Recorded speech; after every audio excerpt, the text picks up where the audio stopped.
ಬಾಪ್ಡೋರ್ಸ್ನ ಬ್ರಿಡ್ಜ್ಟೌನ್ನಲ್ಲಿ ಇದೇ 6ರಿಂದ 10ರವರೆಗೆ ನಡೆಯಲಿರುವ 68ನೇ ಕಾಮನ್ವೆಲ್ತ್ ಸಂಸದೀಯ ಸಮಾವೇಶದಲ್ಲಿ ಸಭಾಪತಿ ಬಸವರಾಜ ಹೊರಟ್ಟಿ ಹಾಗೂ ಸಭಾಧ್ಯಕ್ಷ ಯುಟಿ ಖಾದರ್ ಪಾಲ್ಗೊಳ್ಳಲಿದ್ದಾರೆ.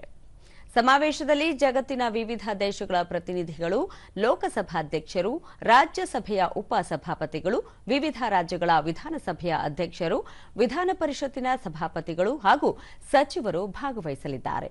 4 ದಿನಗಳ ಸಮಾವೇಶದಲ್ಲಿ ಪ್ರಜಾತಂತ್ರ ಗಟ್ಟಿಗೊಳಿಸುವಲ್ಲಿ ಶಾಸನ ಸಭೆಗಳ ಪಾತ್ರ, ಶಾಸನ ಸಭೆಗಳ ಪಕ್ಷಾತೀತ ನಿರ್ವಹಣೆ, ಶಾಸನ ಸಭೆಗಳಿಗೆ ಆರ್ಥಿಕ ಸ್ವಾಯತ್ತತೆ ಸೇರಿದಂತೆ ಹಲವು ವಿಷಯಗಳ ಕುರಿತು ಗೋಷ್ಠಿಗಳು, ವಿಚಾರ ಸಂಕಿರಣ, ಸಂವಾದಗಳು ಜರುಗಲಿವೆ.